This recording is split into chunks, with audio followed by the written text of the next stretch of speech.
sons and teach our daughters. We pray through Yeshua, the only way that reach the Father. Yeah, we chose us from the bottom. Yeah, we ran to a couple of problems, but yeah, we still got us. You got a problem, he can solve it. We keep the commandments. We teach our sons and teach our daughters. We pray through Yeshua, the only way that on a mission to snatch my people straight about that fire. On a mission to snatch the lamb out the mouth of a lion. If you notice he ain't in the fold, leave the 99. To save that brother or sister somehow we left behind. Should I leave the 99 sheep to go back for the one? I mean that's still 99 and that's more than some. Yeshua came for the lost sheep, let's get him young. He might be seeking a change like the prodigal son. Wise as a serpent, homeless as doves, that's how we played. Blocking these fiery arrows, strap on my shoulder faith. Many are called, few are chosen, what the scriptures say. Jeremiah 31:21, the ship's on the way, crossing the Jordan, still waters, we want no trouble that day. Matthew 7:13, enter through the straight gates, broad is the path of destruction, but narrow is the way. Jeremiah 31, for the new covenant we shall wait. Hebrews 8, yeah, Hebrews 8, for the new covenant we shall wait. All praise to the Most High Yahweh Elohim, praise Yah.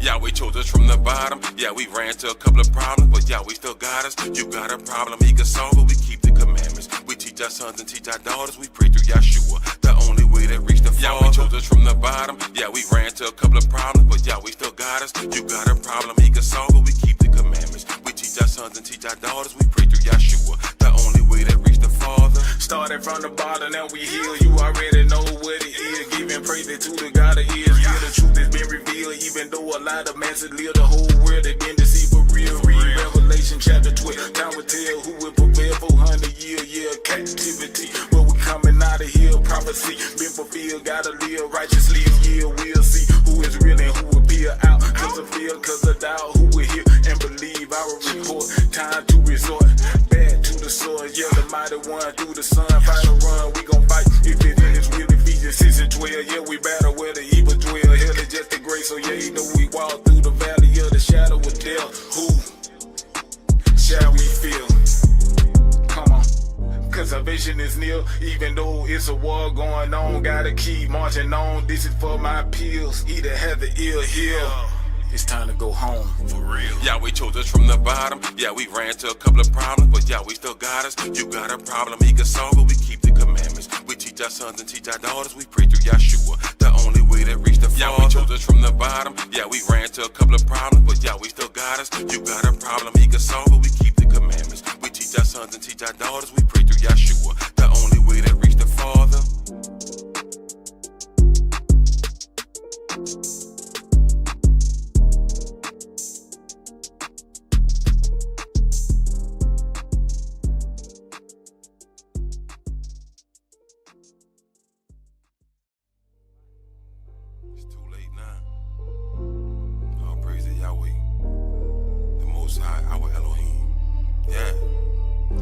Yahweh chose us from the bottom. Yeah, we ran to a couple of problems, but Yahweh still got us. You got a problem, he can solve it. We keep the commandments. We teach our sons and teach our daughters. We pray through Yeshua, the only way that reach the Father. Yahweh chose us from the bottom. Yeah, we ran to a couple of problems, but Yahweh still got us. You got a problem, he can solve it. We keep the commandments. We teach our sons and teach our daughters. We pray through Yeshua, the only way that on a mission to snatch my people straight about that fire. On a mission to snatch the lamb out the mouth of a lion. If you notice he ain't in the fold, leave the 99. To save that brother or sister somehow we left behind. Should I leave the 99 sheep to go back for the one? I mean that's still 99 and that's more than some. Yeshua came for the lost sheep, let's get him young. He might be seeking a change like the prodigal son. Wise as a serpent, homeless as doves, that's how we played. Blocking these fiery arrows, strap on my shoulder faith. Many are called, few are chosen, what the scriptures say. Jeremiah 31:21, the ship's on the way, crossing the Jordan, still waters, we want no trouble that day. Matthew 7:13, enter through the straight gates, broad is the path of destruction, but narrow is the way. Jeremiah 31, for the new covenant we shall wait. Hebrews 8, yeah, Hebrews 8, for the new covenant we shall wait. All praise to the Most High Yahweh Elohim, praise Yah. Yahweh chose us from the bottom. Yeah, we ran to a couple of problems, but Yahweh still got us. You got a problem, he can solve it. We keep the commandments. We teach our sons and teach our daughters. We pray through Yeshua, the only way that reach the Father. Yahweh chose us from the bottom. Yeah, we ran to a couple of problems, but Yahweh still got us. You got a problem, he can solve it. We keep the commandments. We teach our sons and teach our daughters. We pray through Yeshua, the only way that reach the Father. Started from the bottom, now we heal. You already know what it is. Giving praise to the God of Israel.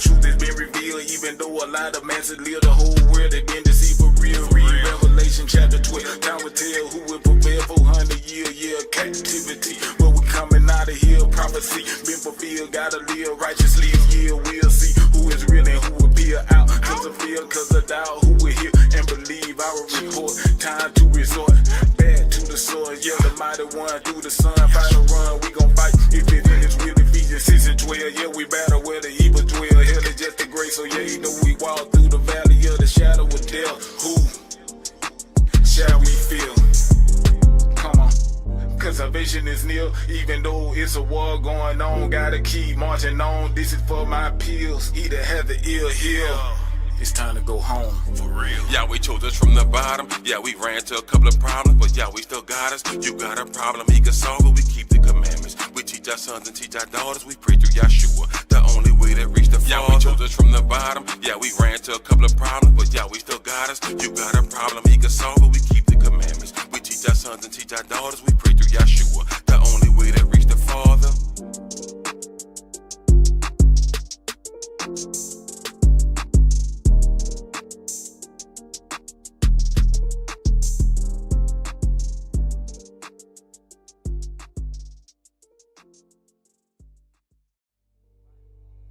It's too late now. All praise to Yahweh, the Most High, our Elohim. Yeah. Yahweh chose us from the bottom. Yeah, we ran to a couple of problems, but Yahweh still got us. You got a problem, he can solve it. We keep the commandments. We teach our sons and teach our daughters. We pray through Yeshua, the only way to reach the Father. Yahweh chose us from the bottom. Yeah, we ran to a couple of problems, but Yahweh still got us. You got a problem, he can solve it. We keep the commandments. We teach our sons and teach our daughters. We pray through Yeshua, the only way to reach the Father. On a mission to snatch my people straight about that fire. On a mission to snatch the lamb out the mouth of a lion. If you notice he ain't in the fold, leave the 99. To say that brother or sister somehow we left behind. Should I leave the 99 sheep to go back for the one? I mean, that's still 99 and that's more than some. Yeshua came for the lost sheep, let's get him young. He might be seeking a change like the prodigal son. Wise as a serpent, homeless as dove, that's how we played. Blocking these fiery arrows, strap on my shoulder faith. Many are called, few are chosen, what the scriptures say. Jeremiah 31:21, the ship's on the way, crossing the Jordan, still waters, we want no trouble that day. Matthew 7:13, enter through the straight gates, broad is the path.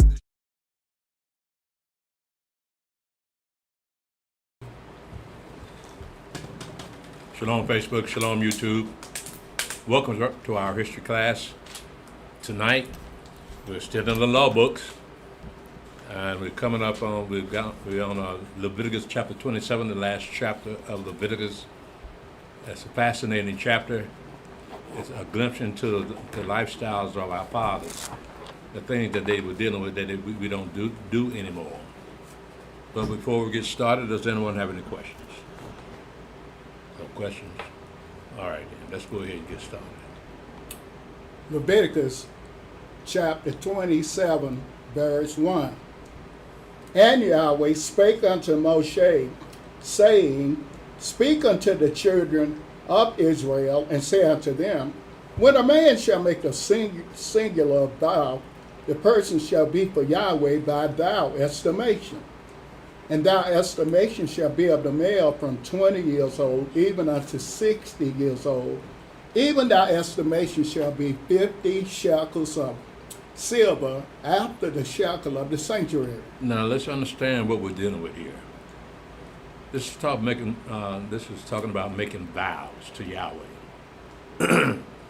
In other words, be pleased with Yahweh. If you do this for me, then I'll do this for you. All right, that's why when you look into some of the Psalms, you see that in some of them they recommend that you pay your vows.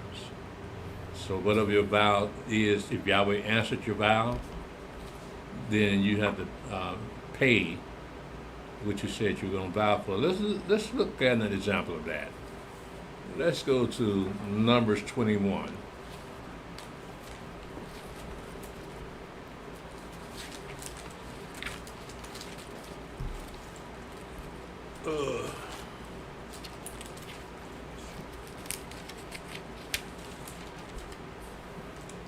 And Brother Stephen, let's pick this up in Numbers 21, verse 1 to verse 4. Again, this is an example of the men of Israel, the people of Israel making vows. Say, Yahweh, if you do this for me, I'll do this for you. Go ahead.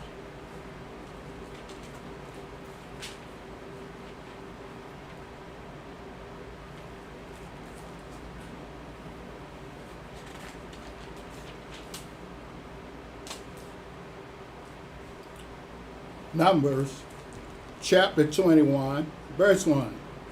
And when King Ared the Canaanite, which dwelt in the south, heard tell that Israel came by the way of the spies, then he fought against Israel and took some of them prisoners. Mm-hmm. And Israel vowed a vow unto Yahweh and said, if thou wilt indeed deliver this people into my hand, then I will utterly destroy their cities. Mm-hmm.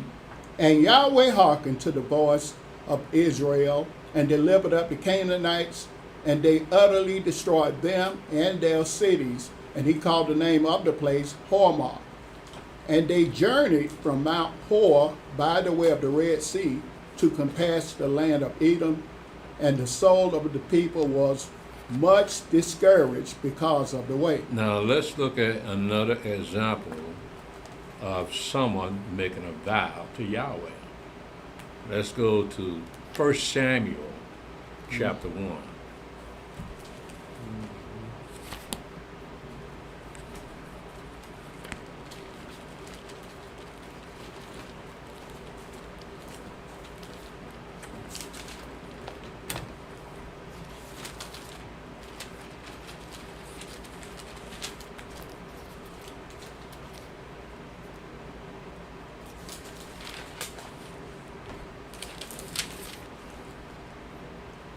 Or Samuel's what?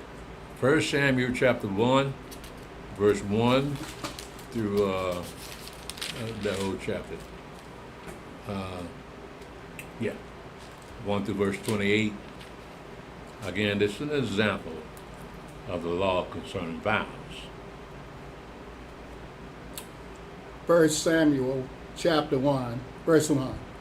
Now there was a certain man of Ramoth Aim, Sophim, on Mount Ephraim, and his name was Elkanah, the son of Jeroham, the son of Elihu, the son of Tohu, the son of Zuph, and Ephrathite. And he had two wives. The name of the one was Hannah, and the name of the other was Peninnah. And Peninnah had children, but Hannah had no children. And this man went up out of his city yearly to worship and to sacrifice unto Yahweh of hosts in Shalom. And the two sons of Eli, Hophni and Phinehas, the priests of Yahweh, were there. And when the time was that Elkanah offered, he gave to Peninnah his wife and to all her sons and her daughters portions. But unto Hannah he gave a worthy portion. For he loved Hannah, but Yahweh had shut up her womb. And her adversary also provoked her sore, for to make her fret, because Yahweh had shut up her womb. And as he did so year by year, when she went up to the house of Yahweh, so she provoked her. Therefore she wept and did not eat. Then said Elkanah, her husband, to her, Hannah, why weepest thou, and why eatest thou not, and why is thy heart grieved? Am not I better to thee than 10 sons? So Hannah rose up after they had eaten in Shiloh, and after they had drunk. Now Eli the priest sat upon a seat by a post of the temple of Yahweh. Now, understand the women back in these days, that it was their pride and joy to have children. That was the main purpose in their lives, was to have children. If you remember, Rachel got mad at Jacob because he wasn't making her pregnant. Women back in them days weren't looking for riches. They weren't looking for careers like they got today. These women were married, and the best thing that they could do was fulfill the function of what a woman normally does, is to have babies. Men cannot have babies. So that's one advantage that women have over men, is that they can have children and men cannot, but they need a man to have a child. So she's brokenhearted about it. her husband's other wife has given him sons and daughters, and Hannah doesn't have anything. Let's see what she does about that. Go ahead, brother. 1 Samuel chapter 1, verse 10. And she was in bitterness of soul, and prayed unto Yahweh, and wept sore. And she vowed a vow, and said, O Yahweh of hosts, if thou would indeed look on the affliction of thine handmaid, and remember me, and not forget thine handmaid, but wilt give unto thine handmaid a man child, then I will give him unto Yahweh all the days of his life, and there shall no razor come upon his head. Now you see the vow, right? She's praying to Yahweh. Eli's there, but she's praying to Yahweh for a son. If he gives her a son, then she's going to give him right back to him, to Yahweh. That's the vow. You do this for me, and I'm going to do this for you. Go ahead, brother. 1 Samuel chapter 1, verse 12. And it came to pass, as she continued praying before Yahweh, that Eli marked her mouth. Now Hannah, she spake in her heart. Only her lips moved, but her voice was not heard. Therefore Eli thought that she had been drunken. And Eli said unto her, How long wilt thou be drunken? Put away thy wine from thee. And Hannah answered and said, No, my master, I am a woman of a sorrowful spirit. I have drunk neither wine nor strong drink, but have poured out my soul before Yahweh. Count not thine handmaid for daughter Belial, for out of the abundance of my complaint and grief have I spoken hitherto. Then Eli answered and said, Go in peace, and the Elohim of Israel grant thee thy petition that thou hast asked of him. Now, look what just happened. Eli is the priest. And he saw that she was praying, but he thought she was drunk. And she broke it down to us, and all knows out of the bitterness of my heart I'm praying for yet praying to Yahweh. And what did Eli say? In verse 17 he said, Then Eli answered and said, Go in peace, and the Elohim of Israel grant thee thy petition that thou hast asked us. And so she had a priest that blessed her and said unto her, Let Yahweh grant thy petition.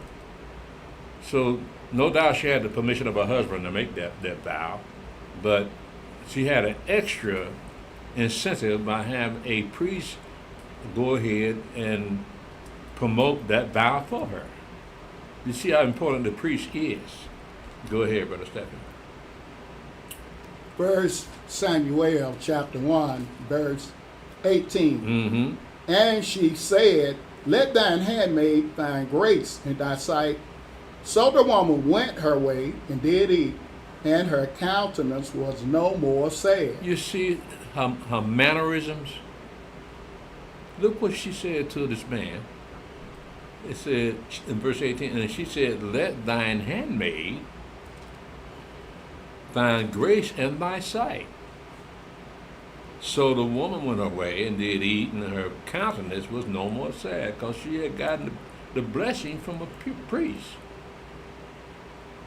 But she the point is she humbled herself to the priest and referred to herself as his handmaid, a humble person, a servant.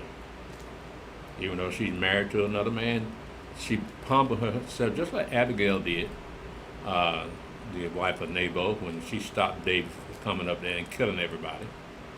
So back in these days, these women were humble. We have example after example after example of women being humble among our people. These are our people. And she prayed, she made a vow to Yahweh. Said, Yahweh, if you give me a son, I'm going to give it right back to you. Just let me have a son. Go ahead, Brother Stephen. 1 Samuel chapter 1, verse 19. And they rose up in the morning early and worshipped before Yahweh and returned and came to their house to Ramah. And Elkanah knew Hannah his wife, and Yahweh remembered her. Wherefore it came to pass, when the time was come about after Hannah had conceived, that she bare a son, and called his name Samuel, saying, Because I have asked him of Yahweh. So Yahweh answered her prayer. She wanted a child so bad, and notice she said, I want a son. She said, I don't want a daughter. She didn't say she wanted a daughter. She said, I want a son. To show you how important the man-child was back in them days. She did not ask for a daughter. She did not ask for children. She asked for a son. She was precise. Because she knew that she lived in a patriarchal society, and if anybody had a chance, a son would have a chance to make it. Go ahead, Brother Stephen.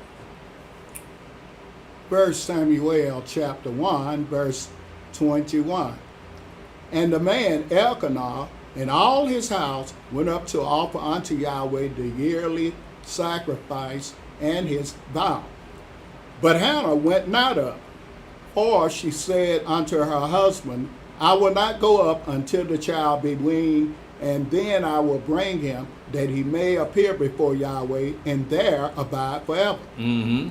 And Elkanah, her husband, said unto her, Do what seemeth thee good, tarry until thou have weaned him. Only Yahweh established his word. So the woman abode and gave her son suck until she weaned him. Mm-hmm. And when she had weaned him, she took him up with her with 3 bullocks and 1 ephah of flour and a bottle of wine, and brought him unto the house of Yahweh in Shiloh, and the child was young.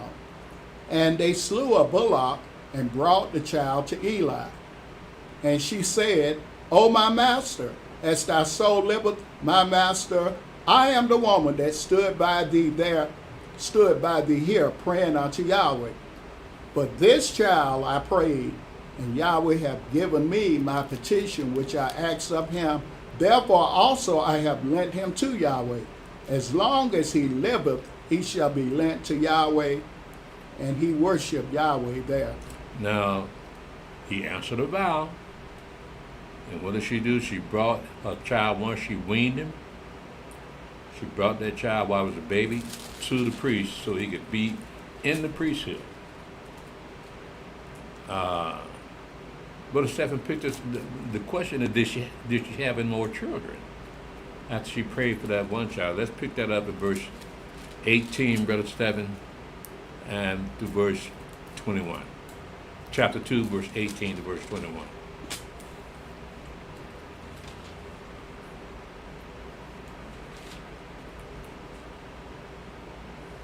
Verse 18. But Samuel ministered before Yahweh, being a child, girded with a linen ephod. Moreover, his mother made him a little coat, and brought it to him from year to year, when she came up with her husband to offer the yearly sacrifice. And Eli blessed Elkanah and his wife, and said, Yahweh give thee seed of this woman for the loan which is lent to Yahweh. And they went unto their own homes. So he blessed both of them then, didn't he? Mm-hmm. When you get a blessing from a priest, you're going to be blessed. Go ahead, Brother Stephen. Verse 21. And Yahweh visited Hannah, so that she conceived and bare 3 sons and 2 daughters, and the child Samuel grew before Yahweh. Now, she couldn't have Samuel, but Yahweh gave her some more children. Because Yahweh saw the heartbreak of Hannah, and he answered the prayer, opened up her womb, and she had a son, so that Hannah could fulfill her vow, and that if Yahweh gave her a son, she'd give him right back to them. And that's what she did. She paid her vow.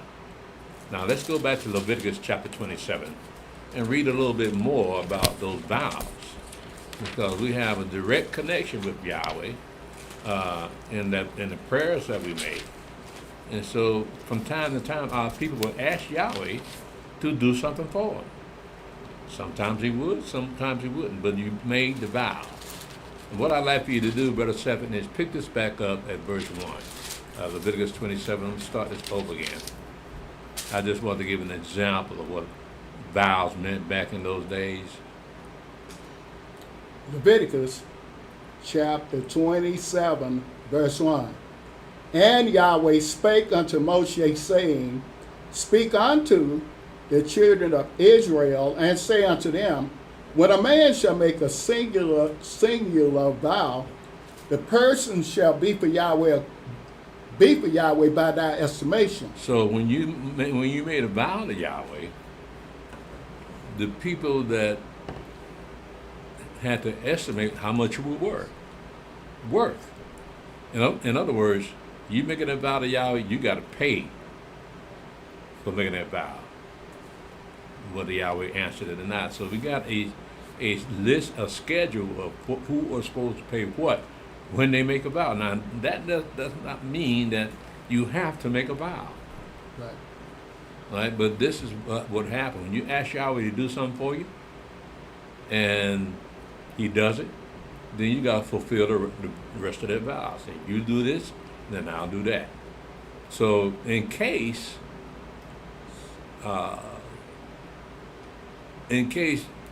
they fulfill the vow, they have to have the money already in the coffer to pay for that vow. So they're being estimated, like in verse 2. It says, Speak unto the children of Israel, and say unto them, when a man shall make a singular vow, the person shall be for Yahweh by estimation. What is this person worth? What can he do to make his vow worth the vow? So you look at somebody like a person that has skills, a person that has money, that has wealth. So he's guessing what kind of person is this, how much is this person worth, right? So whatever the priest say that you're worth, you pay them right down the spot. Whether Yahweh answered your vow or not, you still pay for it right down the spot. Go ahead, Brother Stephen. Leviticus chapter 27, verse 3. And thy estimation shall be of the male from 20 years old even unto 60 years old. Even thy estimation shall be 50 shekels of silver after the shekel of the sanctuary. So they got it broke down here. This is what a person has to pay. From a man has to pay from 20 years old even unto 60 years old. Even thy estimation shall be 50 shekels of silver after the shekel of the sanctuary. That's for a certain age group. So whoever's making that vow in that age group, they got to pay that kind of money. 50 shekels of silver. Go ahead, Brother Stan. Leviticus chapter 27, verse 4. And if it be a female, then thy estimation shall be 30 shekels. Now notice the difference in the amount of money that the female has to pay. It's much less than what the man has to pay. Well, why is that? Well, again, we're living in a patriarchal society, and men will value more than women.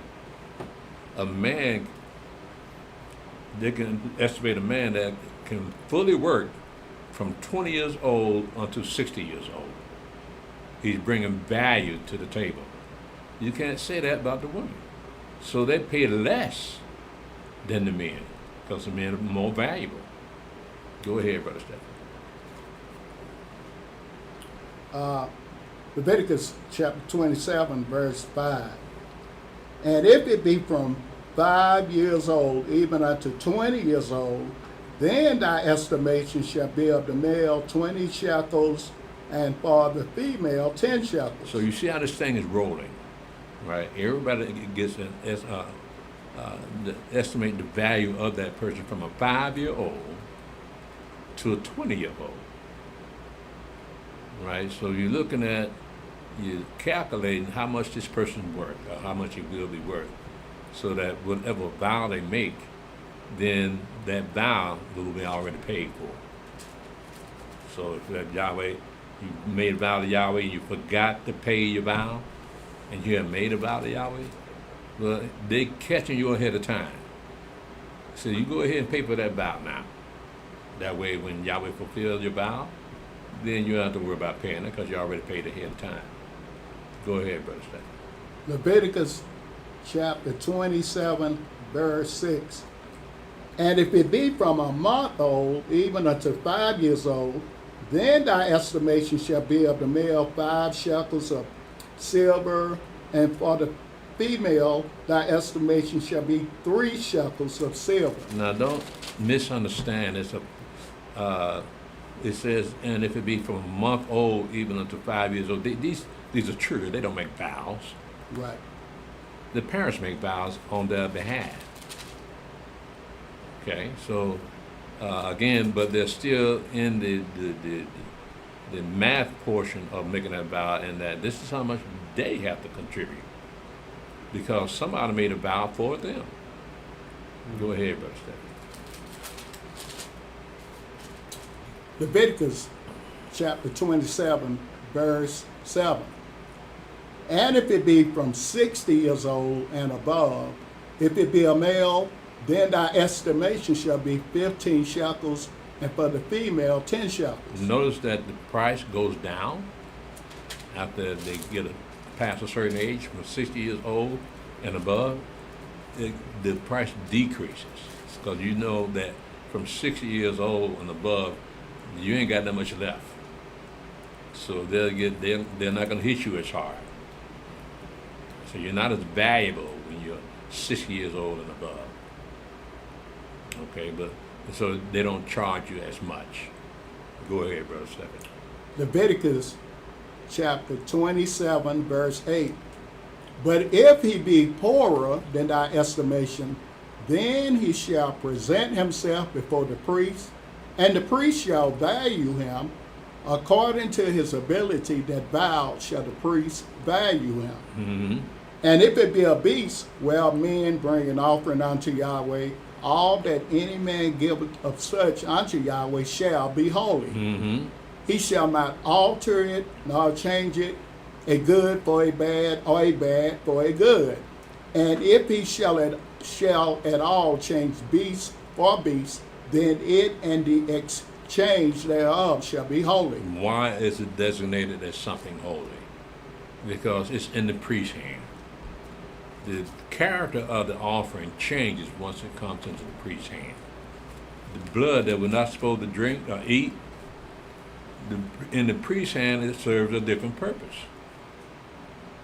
So whenever a priest receives something, because he is holy, that which you receive is holy also. Go ahead, Brother Stephen. Leviticus chapter 27, verse 11. And if it be any unclean beast, of which they do not offer a sacrifice unto Yahweh, then he shall present the beast before the priest, and the priest shall value it, whether it be good or bad, as thou valuest it, who art the priest, so shall it be. Mm-hmm. But if he will at all redeem it, then he shall add a fifth part thereof unto thy estimation. Mm-hmm. And when a man shall sanctify his house to be holy unto Yahweh, then the priest shall estimate it, whether it be good or bad, and the priest shall estimate it. As the priest shall estimate it, so shall it stand. So the priest has to look at your house to see if it's worth being sanctified unto Yahweh. Now, we're not talking about a vow here. We're talking about sanctification of certain people and certain things that they dedicate to Yahweh. They say unto Yahweh, this is for you. So the priest has to value what you're offering. He has to estimate what you're offering. Just like in a automobile repair place, they estimate how much it's going to cost to fix your car. So they go by what you own or what you're about, what your potential is. Then they can put a number to that vow, that sanctification. Go ahead, Brother Stephen. Leviticus chapter 27, verse 15. And if he that sanctified it will redeem his house, then he shall add the fifth part of the money of thy estimation unto it, and it shall be his. And if a man shall sanctify unto Yahweh some part of a field of his possession, then thy estimation shall be according to the seed thereof. An omer of barley seed shall be valued at 50 shekels of silver. Mm-hmm. If he sanctify his field from the year of Jubilee, according to thy estimation, it shall stand. But if he sanctify his field after the Jubilee, then the priest shall reckon unto him the money according to the years that remain, even unto the year of the Jubilee, and it shall be abated from thy estimation. Mm-hmm. And if he that sanctified the field will in any wise redeem it, then he shall add the fifth part of the money of thy estimation unto it, and it shall be assured unto him. And if he will not redeem the field, or if he have sold the field to another man, it shall not be redeemed anymore. Mm-hmm. But the field, when it goeth out in the Jubilee, shall be holy unto Yahweh, as a field devoted. The possession thereof shall be the priest. Mm-hmm. And if a man sanctify unto Yahweh a field which he has bought, which is not of the fields of his possession, then the priest shall reckon unto him the worth of thy estimation, even unto the year of the Jubilee, and he shall give thine estimation in that day as a holy thing unto Yahweh. Mm-hmm. In the year of the Jubilee, the field shall return unto him of whom it was bought, even to him to whom the possession of the land did belong. And all thy estimation shall be according to the shekel of the sanctuary. 20 gerahs shall be the shekel. Only the firstling of the beast, which should be Yahweh's firstling, no man shall sanctify it, whether it be ox or sheep, it is Yahweh's. Why shouldn't a man sanctify his ox or sheep? Because the firstborn of an ox or a sheep belong to Yahweh. So they're holy anyway. They're sanctified for him. Mm-hmm. Go ahead, Brother Stephen. Verse 27. And if it be of an unclean beast, then he shall redeem it according to thine estimation, and shall add a fifth part of it thereto. Or if it be not redeemed, then it shall be sold according to thy estimation. Mm-hmm. Notwithstanding, no devoted thing that a man shall devote unto Yahweh of all that he has, both of man and beast, and of the field of his possession, shall be sold or redeemed. Every devoted thing is most holy unto Yahweh. Mm-hmm. None devoted, which shall be devoted of men, shall be redeemed, but shall surely be put to death. And all the tithe of the land, whether of the seed of the land or of the fruit of the tree, is Yahweh's. It is holy unto Yahweh. Now we got a clean definition of what tithing is. Mm-hmm. It's food. It's not money. But these slick Christian preachers got people paying money for tithes. Look what it says in verse 30, and all the tithe of the land, whether of the seed of the land and of the fruit of the tree, is Yahweh, it is holy unto Yahweh.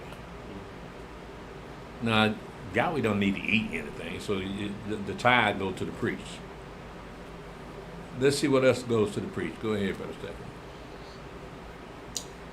Leviticus chapter 27, verse 31. And if a man will at all redeem aught of his tithes, he shall add thereto the fifth part thereof. And concerning the tithe of the herd or of the flock, even of whatsoever passes under the rod, the tenth shall be holy unto Yahweh. That is what tithing is. It's a tenth of animals. It's a tenth of the fruit of the land. And the fruit of the tree is a tenth of it. So when you do your harvest, you set apart 10% of your harvest for the priests and for the Levites. Right? So I just want to make sure that we understand what tithing is, because Christians like to say, well, God did away with the law. Well, tithing is the law. So how did y'all miss that? Y'all want to keep this law, but want to get rid of the rest of the law. That doesn't sound, that sounds kind of hypocritical. First of all, we got it straight that tithing is not money. It is food. Mm-hmm. So if you're a Christian, you're watching this now, or you have a Christian friend, take them here and ask them, do they pay tithes in a Christian church? And if they say yes, you ask them, well, that's the law you said had been done away with. That's in the law. So how is it you keeping that law and not keeping the rest of the law? And also, according to this law, the tithing, it has always been food. It's never been money. Go ahead and finish that up, verse. Leviticus chapter 27, verse 33. He shall not search whether it be good or bad, neither shall he change it. And if he change it at all, then both it and the change thereof shall be holy, it shall not be redeemed. These are the commandments which Yahweh commanded Moshe for the children of Israel in Mount Sinai. Well, what did Christ say about tithing? Because you're looking at, they say that this is the man that started Christianity, but did he say it's all right to tithe? And what were tithe during his time? Mm-hmm. Now, we just read the definition of tithe right here, that they were food. Now, let's go to Matthew 23. And I think I want to go to verse 23.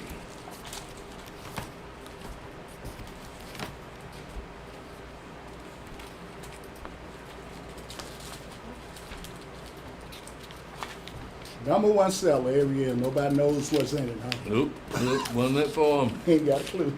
Wasn't meant for them, so they just guess at what this thing is saying. Yeah, Brother Stephen, read Matthew 23 and verse 23 and see if Christ says the same thing you Christians say tithing off. Matthew, I'll wait till you to get it.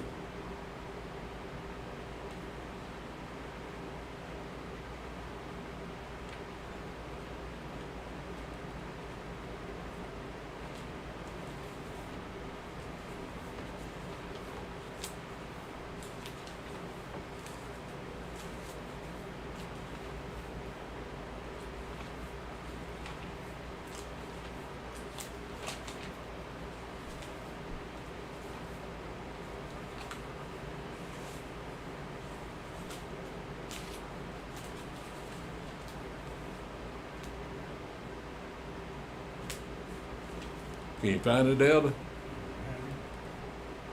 Let me have your book. I'm getting it now.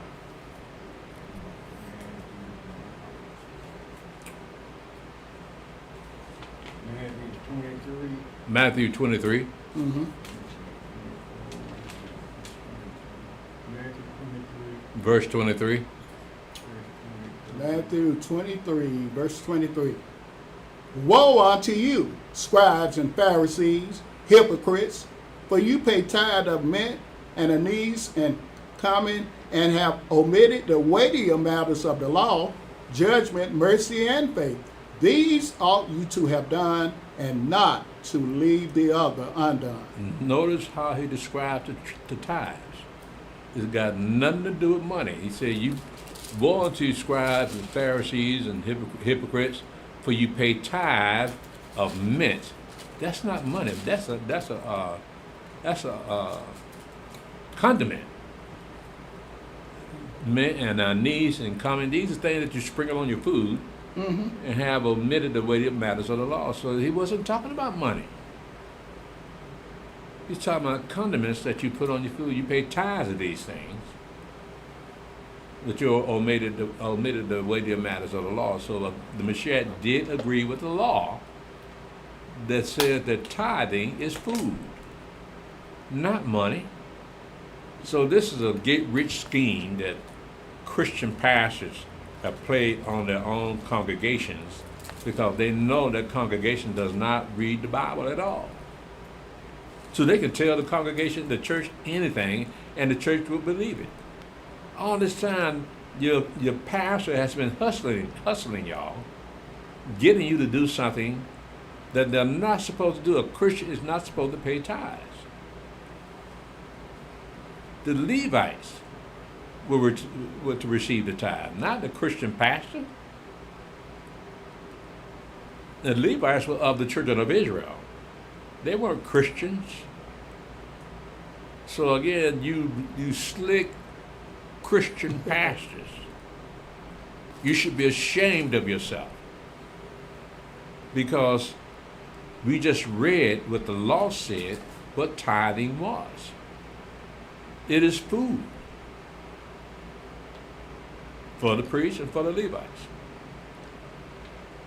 And you got your members up here paying you cash money. There are people that have paid tithes once a year with thousands of dollars, and don't realize they're throwing the money away. So again, let's be clear that tithing is not money. It is not gold nor silver. It ain't the dollar bill. It is food. And the tithing must be shared with the Levites and with the priests. Because the Levites and the priests did not have any inheritance among the children of Israel. Yahweh was their inheritance. So they didn't own any property as far as territory is concerned. And as a matter of fact, they were spread among the rest of the tribes of Israel. But let's be clear of what the definition of tithing is. It is food. Again, ask your Christian friends about this. We just read in two places, in the law and in the Gospels. What the law says, the Gospel, what the tithing is, and what Christ say tithing is. So Christ must not be a Christian, because he doesn't take up tithes. Ever. Yeah. You remember, what was it, 7 or 8 years ago, that renowned preacher? Mm-hmm. Renowned preacher in Clayton County? He told his members they weren't supposed to be paying tithes. Yeah, he said- backed off that. He said tithes go to the Levites. Right. But then he turned around, what he should have said, you know what, I've been in error. He wouldn't do that. I was wrong about what I was teaching y'all. He said, well, you're going to have to pay tithes. But give as much as you can. Now that's gone over the tithes. Yeah. The way he was phrasing that thing, right? Give Yeah. as much as you can. Well, from one day, what I've been hearing on YouTube is that his stars got a little dimmer since he admitted that he was wrong about paying tithes. Yeah. He don't have as many people in the church anymore. Oh, okay. Yeah, so he's got to answer for the things he's done. So he might have, if he's a real slick Christian preacher, he shouldn't have said nothing. Yeah, because, you know, that's going to say, well, what else is he teaching us is Right. not according to what's Right. written down. But they Right. won't read, though. No. So, like you said, he just should shut up. Yeah, Yeah. yeah. And money could have kept on coming in. Just like that old sister, man, about 20, 25 years ago, been longer than that old sister. She paid all that money. One of them little churches out, way outside Atlanta. She was, you know, deaconess, whatever they call her, usher, whatever. And she got them hard times. He asked the church to help her. They turned her away. That's right. They told them, well, if we help you and they get out, that we helping you, sister. Everybody else coming in, we can't afford to do that. That woman had actually been a dedicated member of that church, I think in her late teens. And she done got about 80 years old. And they won't help. Must have been a new pastor. More like it. She probably seen them come and go. Yeah, Long as she that been- old, Yeah. yeah, faithful member, but all that, I bet she paid a lot of tithe too, didn't she? Yeah. And Yeah. she turned to the church for help. Like that same preacher that helped the sister helped that preacher out there in College Park, and we got established real good. She just wanted to go congratulate him, and they told her she had to make an appointment. Maybe she'll see him 3 years later. Look, 3 years. I kid you not. Man. He didn't have time for it anymore. Well, And she was one of his buddies when they got started in the cafeteria. So you know that go back a long ways. oh, you're talking about Creflo. Yeah, well, that's what Christianity is, man. It's a business. Yeah. Yeah, so you get used and nobody cares. But you're Christians. You're supposed to love everybody. You're not supposed to kick people to the curb that helped you get to where you were. That's not love. But he's suffering now because, again, when he confessed that he had lied about taking up tithes, he doesn't get as much money as he used to. So let's go ahead and pick this up in Numbers, Brother Stephen.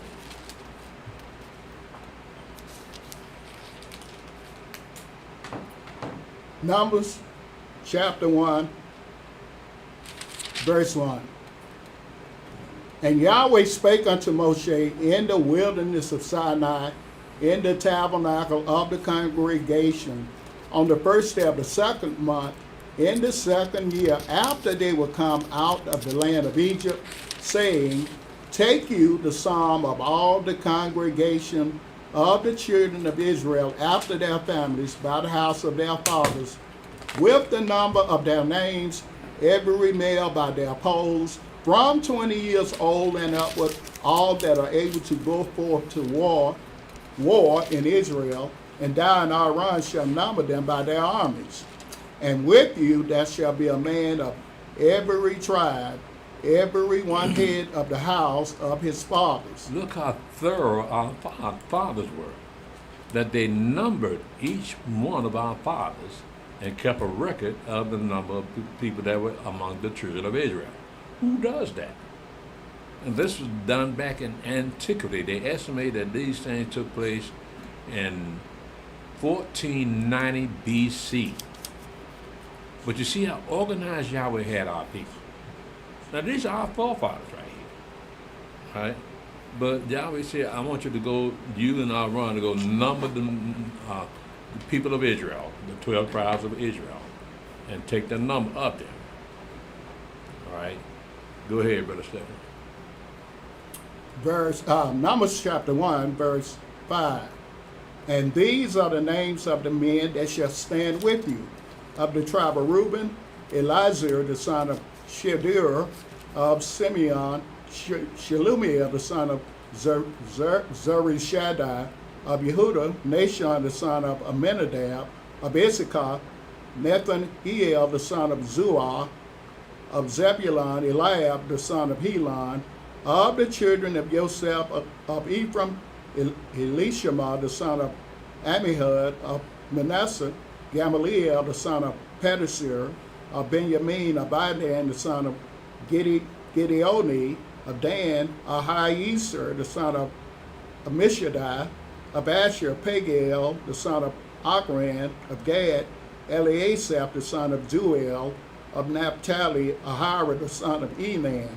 These were the renown of the congregation, princes of the tribes of their fathers, heads of thousands in Israel. Did you catch that name in verse 60? Do you recognize it? Simeon? No.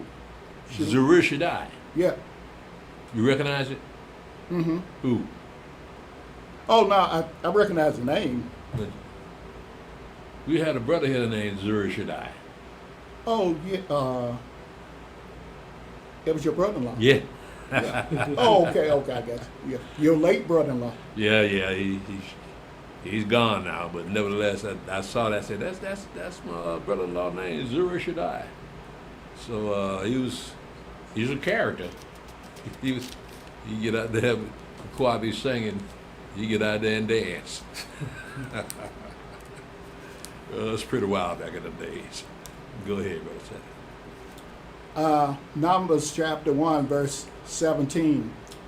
And Moshe and Aaron took these men, which were expressed by their names, and they assembled all the congregation together on the first of the second month, and they declared their pedigrees after their families by the house of their fathers, according to the number of the names, from 20 years old and upward by their polls. As Yahweh commanded Moshe, so he numbered them in the wilderness of Sinai. Mm-hmm.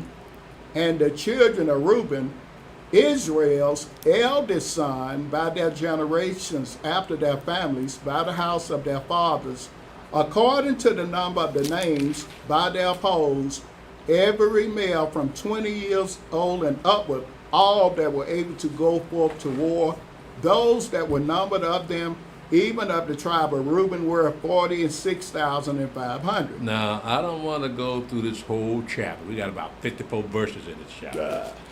Talking about numbering the children of Israel. We agree that that's very, very meticulous in numbering the children of Israel.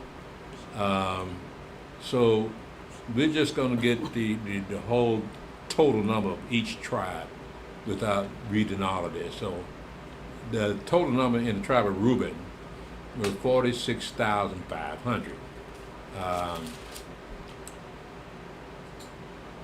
Verse 23, those that were numbered of them, even of the tribe of Simeon, were 59,300. And verse 25, those that were numbered of them, even of the tribe of Gad, were 45,650. And verse 27, those that were numbered of them, even of the tribe of Judah, were 314,600. We're going to find out that Judah was the largest tribe. Mm-hmm. In verse 29, those that were numbered of them, even of the tribe of Issachar, were 54,400. And verse 31, those that were numbered of them, even of the tribe of Zebulun, were 57,400. Verse 33, those that were numbered of them, even of the tribe of Ephraim, were 40,500. In verse 35, those that were numbered of them, even of the tribe of Manasseh, were 32,200. In verse 37, those that were numbered of them, even of the tribe of Benjamin, were 35,400. In verse 39, those that were numbered of them, even of the tribe of Dan, were 62,700. In verse 41, those that were numbered of them, even of the tribe of Asher, were 41,500. In verse 43, those that were numbered of them, even of the tribe of Naphtali, were 53,400.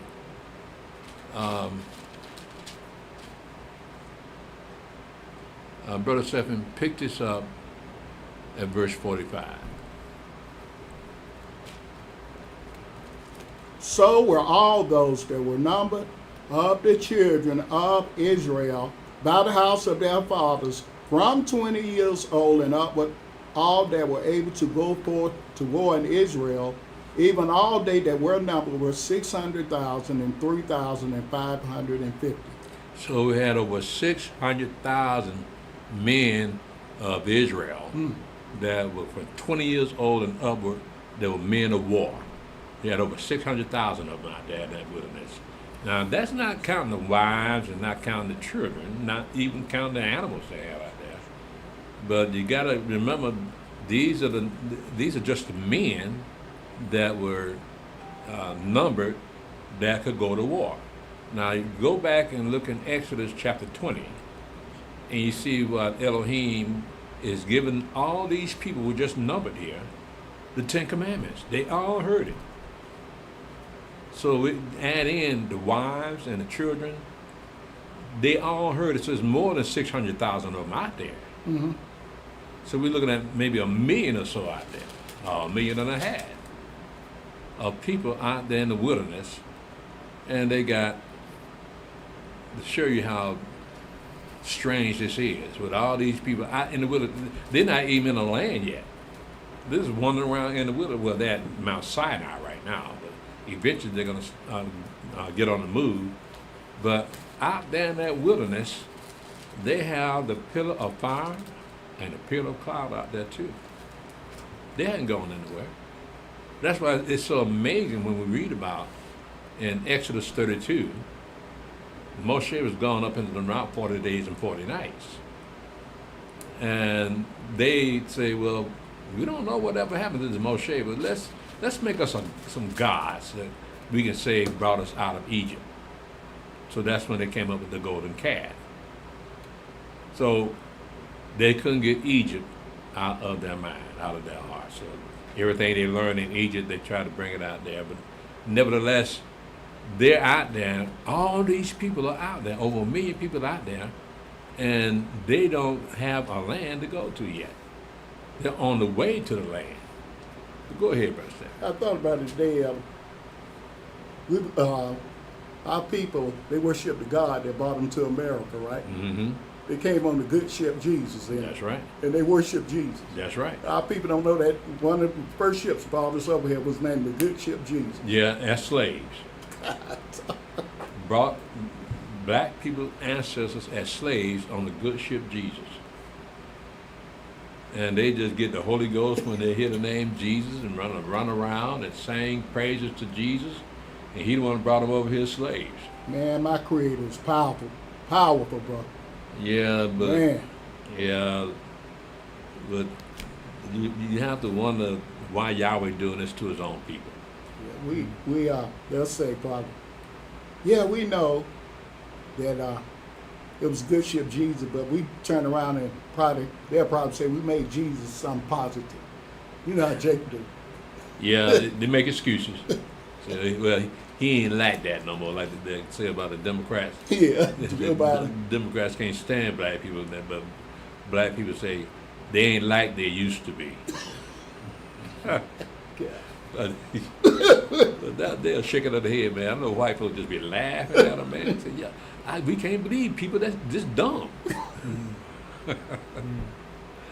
Go ahead, man. Where we? Verse 47. 47. 47? Yeah. Numbers chapter 1, verse 47. But the Levites, after the tribe of their fathers, were not numbered among them. For Yahweh has spoken unto Moshe, saying, Only thou shalt not number the tribe of Levi, neither take the sum of them among the children of Israel. But thou shalt appoint the Levites over the tabernacle of testimony, and over all the vessels thereof, and over all things that belong to it.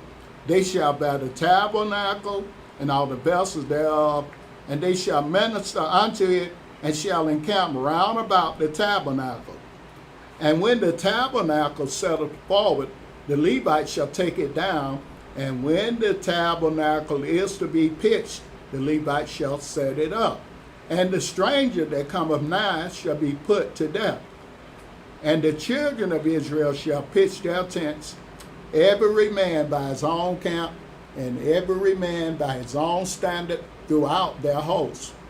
But the Levites shall pitch round about the tabernacle of testimony, that there be no wrath upon the congregation of the children of Israel, and the Levites shall keep the charge of the tabernacle of testimony.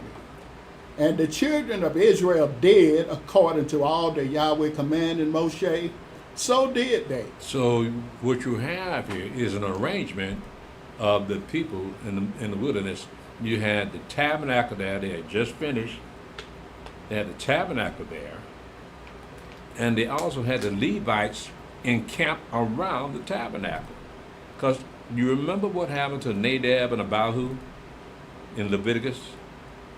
They brought strange fire to burn before Yahweh, and Yahweh burned them alive because they hadn't received an instruction on how to approach unto Yahweh. And the children of Israel, the Levites were the only ones allowed near Yahweh. The priests were the only ones allowed near Yahweh. They were Yahweh's inheritance. They were Yahweh's servants. So they encamped around the tabernacle to keep people from coming near that tabernacle. because when they came near that tabernacle, they could die. Either the Levites would kill them or Yahweh would kill them. And see, now you got dead bodies all around the tabernacle. Now you defile the land. Mm-hmm. They got to move those dead bodies because, you know, Jake don't listen. He cannot follow instructions for some reason. And he still gonna come around the tabernacle and get killed. And Yahweh wanted, do not come around me. That's why I got the Levites surrounding my tabernacle, my mobile home, so y'all don't get killed coming around my home. Because you could die easily. It's dangerous for anybody to come around that tabernacle. That's how powerful it was. Just walking past it, Mm-hmm. you could drop down dead. Now, these are our forefathers. Keep this in mind. This is what they had to deal with when they were out in the wilderness. They had to build a tabernacle. They got that done. And now Yahweh's setting up the arrangement of the camps, of the tents, as to who is supposed to be around the tabernacle and who comes after that. So whenever they're on the move, they know who to move first. Right? And so the tabernacle wouldn't move for, I think they had Judah at the lead of the journeys. And you had the rest of the tribe, Judah and two more tribes, and the rest of the tribe followed after that in certain arrangement, so that the tabernacle would always be in the center of the children of Israel, so that the Levites that encamped around that tabernacle would keep them from coming around that tabernacle. It's not that like Yahweh want to kill them, but you let them know you can't come around me any kind of way. I'm warning you. I don't want to kill you, but you will die, because I'm Yahweh and I'm holy, and you are flesh. I'm a spirit, you're flesh.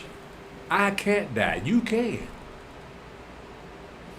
And so that's a lot of power in the earth that you can't even come nowhere near that kind of power. Well, that was out there in that wilderness during that time. Brother Stephen, let's go to, you finished that up? Chapter 1? Yes. Okay, let's pick this up in chapter 3, because again, in chapter 2, we got the setup of the arrangement of the camps, who moves first and who comes after that. So we don't want to get bogged down in little details. When you get a chance, you can read it yourself. So I want to get to the highlights, so that this history can be very boring if you don't like history. But praise Yah, I love history, and I'll read every detail of this book.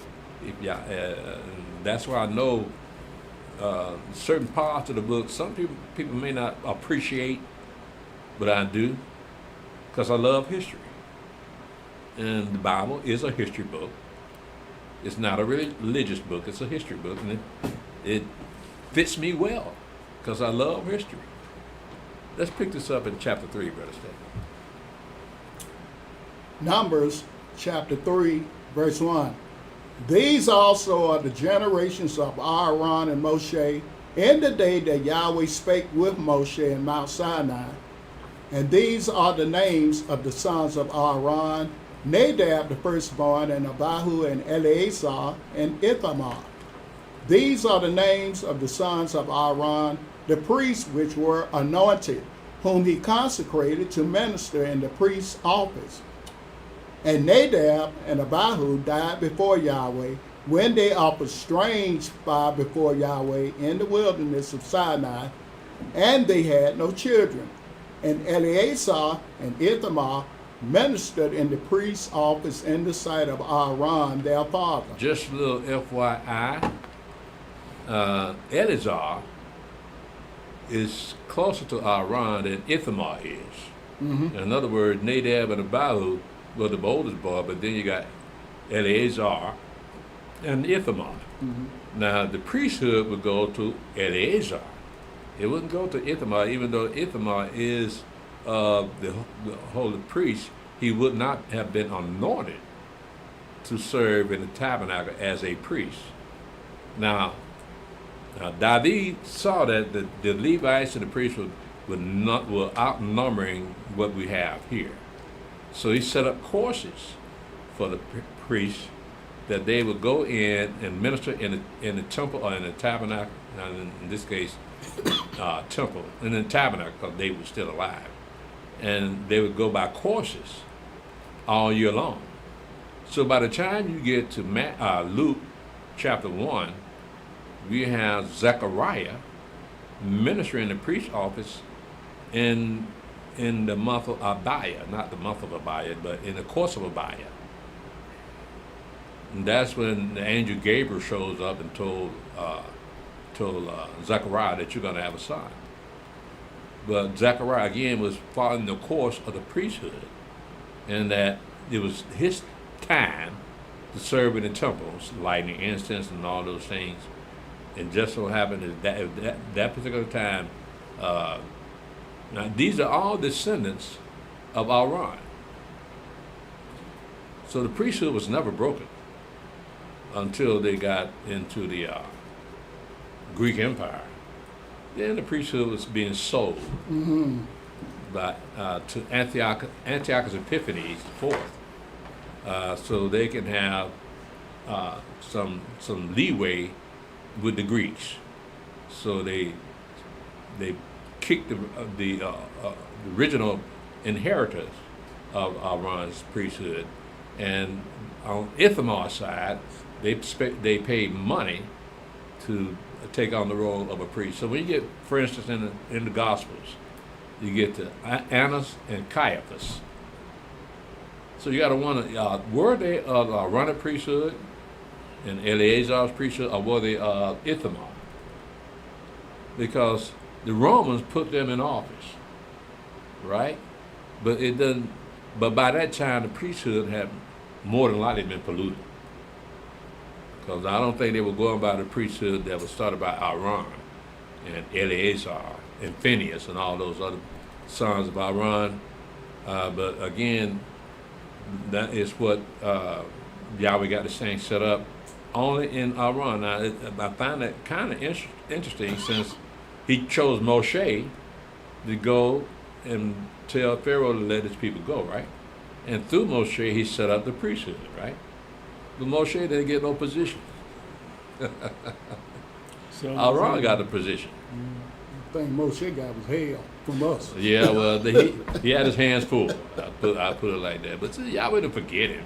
Yeah. Yeah, because when they were bringing the priesthood into being, the priest Aaron and his son got a certain amount of meat for the sacrifice, but Moshe got some too. But Moshe had them two boys. I forgot his name. One of them was Gideon, I think. Not Gideon. Gershon. And the other one was Eleazar. And from Gershon, we got one of his sons, one of his son's sons, working in the treasury in the priesthood. So he wasn't with Aaron's boys, because they were brothers. Aaron and Moshe were brothers. But it was solely in the hand of Aaron, not Moshe and his boys. So that's where Yahweh got it set up. And they had to abide for what Yahweh did up until the Greek Empire. And that's when the priesthood was being sold. But go ahead, Brother Stephen. Numbers chapter 3, verse 5. And Yahweh spake unto Moshe, saying, Bring the tribe of Levi near, and present them before Aaron the priest, that they may minister unto him. And they shall keep his charge and the charge of the whole congregation before the tabernacle of the congregation, to do the service of the tabernacle.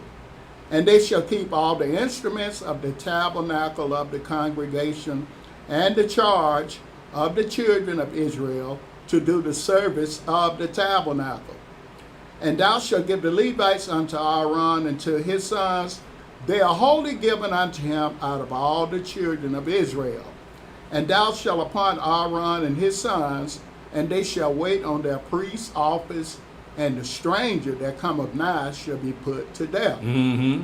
And Yahweh spake unto Moshe, saying, And I, behold, I have taken the Levites from among the children of Israel, instead of all the firstborn that opened up the matrix among the children of Israel. Therefore the Levites shall be mine, because all the firstborn are mine. For on the day that I smote all the firstborn in the land of Egypt, I hallowed unto me all the firstborn in Israel, both man and beast. Mine shall they be, I am Yahweh. So if you are a firstborn son in your family, then you belong to Yahweh. It doesn't matter who you are, as long as you're Israel. I don't know about what Gentiles or Christianity say anything about that, but according to the law, the firstborn of any married couple belongs to Yahweh. But you have to pay for his redemption, because all the firstborn of animals, they had to be killed because they belong to Yahweh. So with the firstborn of men, you had to redeem your son from Yahweh, because Yahweh don't take human sacrifices, right? So you got to buy that redemption. That's going to be your redemption money that you buy from Yahweh. Give me my son back. He'll take this money. See, that's how that thing works. But animals, yeah, you can have the animals. You firstborn, right? Who, me? My father and my mother. Yeah. Now, I got an older brother. A half brother. Half brother. Yeah, he's a half brother. Okay. The elder Stephen firstborn too, ain't he? Mm-hmm. You are? Yeah. Oh, there you go. It works. I'm firstborn. Yahweh You took- firstborn? Yeah. Well, that in itself is a blessing for Yahweh to make us the firstborn of our families. I didn't realize how important that was until I read the book about the firstborn. Yeah. That the firstborn gets a double portion of the father's inheritance. He gets the blessing. So that is the gift of that firstborn, because like Benjamin means the son of my right hand. So that firstborn son is the beginning of the father's strength.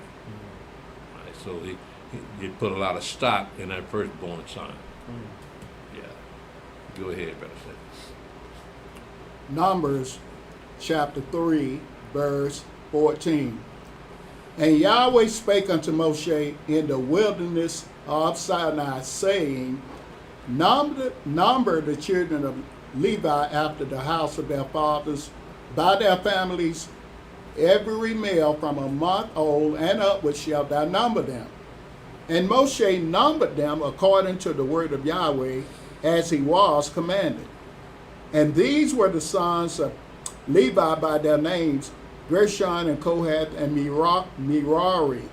And these are the names of the sons of Gershon by their families, Libni and Shimei.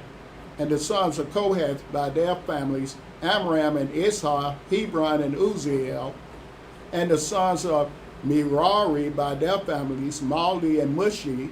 These are the families of the Levites according to the house of their fathers.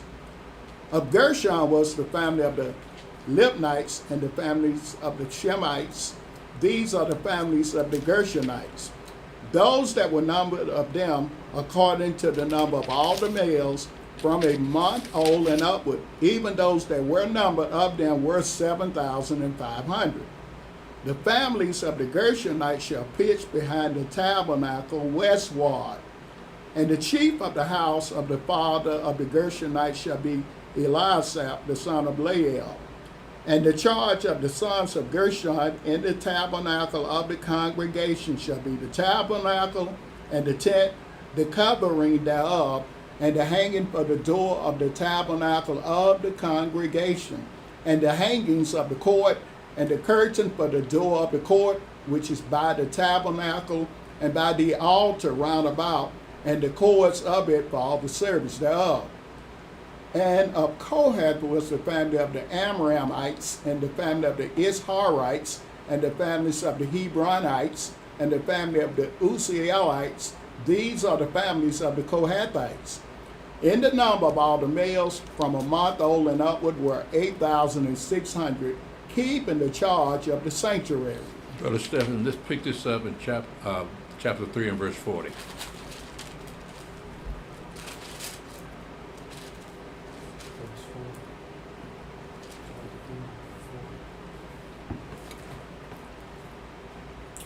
Numbers chapter 3, verse 40. And Yahweh said unto Moshe, number all the firstborn of the males of the children of Israel from a month old and upward, and take the number of their names. And thou shalt take the Levites from me, I am Yahweh, instead of all the firstborn among the children of Israel, and the cattle of the Levites instead of all the firstlings among the cattle of the children of Israel.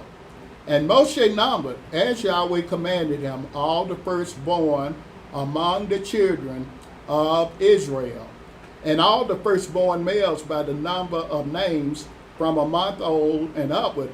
Of them that were numbered, of them were 22,213. And Yahweh spake unto Moshe, saying, take the Levites instead of all the firstborn among the children of Israel, and the cattle of the Levites instead of their cattle, and the Levites shall be mine, I am Yahweh. And for those that are to be redeemed of the 213 of the firstborn of the children of Israel, which are more than the Levites, thou shalt even take 5 shekels apiece by the poll. After the shekel of the sanctuary shalt thou take them. The shekel is 20 gerahs. And thou shalt give the money, wherewith the odd number of them is to redeem, unto Aaron and to his sons. And Moshe took the redemption money of them that were over and above them that were redeemed by the Levites. Of the firstborn of the children of Israel took he the money, 1,365 shekels, after the shekel of the sanctuary. And Moshe gave the money of them that were redeemed unto Aaron and to his sons, according to the word of Yahweh, as Yahweh commanded Moshe. So what we have is an arrangement here. Because as we mentioned before, all the firstborn of men belong to Yahweh. So they had to pay redemption money to keep Yahweh from having their son. But now we got another arrangement here where the Levites take the place of the firstborn. But it's not that many Levites to take the place of the firstborn. So those that they did not take the place of, they got to come up with money to pay for redeeming their son from Yahweh. So you see how that works? What you would have here then is Levites. Now again, the firstborn son belongs to Yahweh. Yahweh kills all the firstborn of animals, and so they have to redeem your firstborn son from Yahweh with the shekel. Now it's changed a little bit. Now the Levites take the place of a certain number of the firstborn among the children of Israel. Now you know what that would be called? Now remember now, the firstborn belongs to Yahweh. It's an animal, you got to sacrifice it. Mm-hmm. But he's not going to sacrifice a child. You got to pay that redemption money, right? Mm-hmm. So the Levites are taking that out of their hands, and they're taking that place. So what would that make the Levites? It will make them a living sacrifice.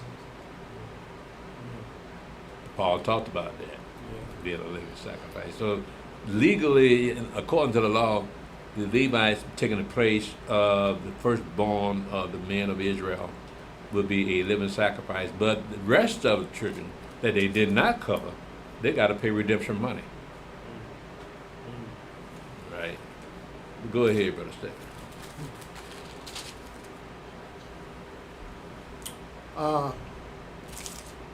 Numbers chapter 3, that was at verse 5. You mean chapter 4? 4. Chapter 4, verse 5, right? Mm-hmm.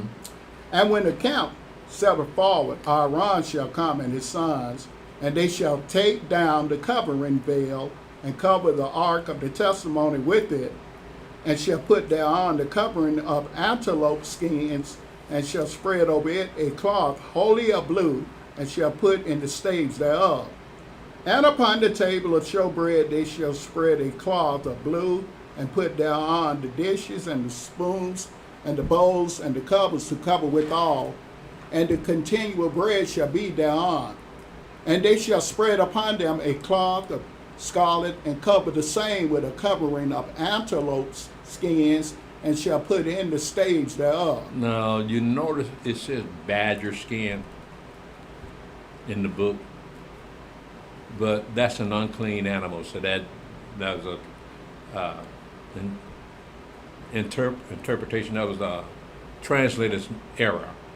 But putting a badger skin doesn't even add up, because a badger, again, is an unclean animal, so it wouldn't be anywhere near that tabernacle. But what we're reading here also is the jobs of the sons of Levi. You got Kohath, you got Gershom, and you got Merari. These are the sons of Levi, and they will make up the priesthood. They will make up the Levites. What we have, what we just read here, is a job of the children of Kohath, and they're in charge of the holy things around that tabernacle. So in verse 5 it says, and when the camp setteth forward, Aaron shall come and his sons, and they shall take down the covering veil, and cover the ark of the testimony with it, and shall put thereon the covering of there I go, antelope skin, and shall spread over it a cloth wholly of blue, and shall put in the stave there. And again, this is what the priest does.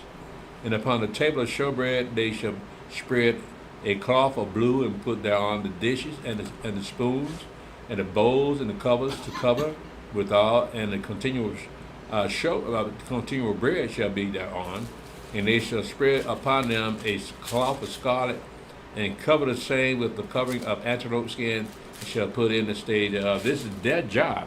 Nobody else could do this job here. They were the closest one to the Ark of the Covenant. And where did you stop at, Brother Stephen? Okay. I start. Verse 8. Verse 8? Yeah. Go ahead. Numbers chapter 4, verse 9. Mm-hmm. And they shall take a cloth of blue, and cover the candlesticks of the light, and his lamps, and his tongs, and his snuff dishes, and all the oil vessels thereof, wherewith they minister unto it. And they shall put it in all the vessels thereof within a covering of antelope skins, and shall put it upon a bar. And upon the golden altar they shall spread a cloth of blue, and cover it with a covering of antelope skins, and shall put to the staves thereof. And they shall take all the instruments of the ministry wherewith they minister in the sanctuary, and put them in a cloth of blue, and cover them with a covering of antelope skin, and shall put them on a bar. And they shall take away the ashes from the altar, and spread a purple cloth thereon. And they shall put upon it all the vessels thereof, wherewith they minister about it, even the censers, the flesh hooks, and the shelvos, and the basins, all the vessels of the altar. And they shall spread it, and they shall spread upon it a covering of antelope skin, and put to the staves of it. And when Aaron and his sons have made an end of covering the sanctuary and all the vessels of the sanctuary, as the camp is to be set forward, after that the sons of Kohath shall come to bear it, but they shall not touch any holy thing, lest they die. These things are the burden of the sons of Kohath in the tabernacle of the congregation. So once they're getting ready to move, Aaron, Moshe, and Aaron and his sons have to cover everything in that tabernacle that's holy to Yahweh. And they can't allow what they're doing to be seen. They can't allow the holy things of Yahweh to be seen by the rest of the children of Israel, because they're located within the tabernacle. and we're dealing with the Ark of the Covenant and those things that are beyond the Holy of Holies, yeah, they can't let anybody else see that outside of the Levites and the priests. So they cover everything up when it's time to move. They cover everything up so that nobody else can see what they're doing. Go ahead, Brother Stephen. Numbers chapter 4, verse 15. And when Aaron and his sons have made an end of covering the sanctuary and all the vessels of the sanctuary, as the camp is to set forward, after that the sons of Kohath shall come to bed, but they shall not touch any holy thing, lest they die. These things are the burden of the sons of Kohath in the tabernacle of the congregation. Verse 16. And to the office of Eleazar, the son of Aaron the priest, pertaineth the oil for the light, and the sweet incense, and the daily meal offering, and the anointing oil, and the oversight of all the tabernacle, and of all that is therein, in the sanctuary, and in the vessels thereof. And Yahweh spake unto Moshe and unto Aaron, saying, Cut you not off the tribe of the families of the Kohathites from among the Levites, but thus do unto them, that they may live and not die, when they approach unto the most holy things. Aaron and his sons shall go in, and appoint them every one to his service and to his burden, but they shall not go in to see when the holy things are covered, lest they die. They can't go around them when Aaron and others are covering everything, because they're not supposed to see the things of Yahweh that he doesn't want them to see. Now, you look at when I think it's going to be in the book of Numbers, where the people are going to start complaining that every time they come around the Ark of the Covenant, they die. Because you're not supposed to be that close to it. It was a dangerous time out there for our fathers. Yahweh kept warning them over and over, don't come near me unless I allow you, unless you ordained to come near me. And the only person that was ordained to come near Yahweh was Aaron. Yahweh spoke to Moshe, and Moshe gave the orders of Yahweh. But Aaron and his boys was the only one who was supposed to come around Yahweh's holy things. They're the ones that had to cover up all of Yahweh's holy things so that nobody could see what was covered up. Because if they saw what was covered up, they could die. Nothing personal, but they could die. They're just trying to save their lives. Go ahead, Brother Stan. Numbers chapter 4, verse 21. And Yahweh spake unto Moshe, saying, Take also the sum of the sons of Gershon throughout the houses of their fathers by their families, from 30 years old and upward unto 50 years old shalt thou number them, all that enter in to perform the service, to do the work in the tabernacle of the congregation. This is the service of the families of the Gershonites to serve and for burdens, and they shall bear the curtains of the tabernacle, and the tabernacle of the congregation, his covering, and the covering of the antelope skin that is upon it, and the hanging for the door of the tabernacle of the congregation, and the hangings of the court, and the hanging for the door of the gate of the court, which is by the tabernacle and by the altar round about, and their cords, and all the instruments of their service, and all that is made for them, so shall they serve. At the appointment of Aaron and his sons shall be all the service of the sons of the Gershonite in all their burdens, and in all their service, and you shall appoint unto them in charge all their burdens.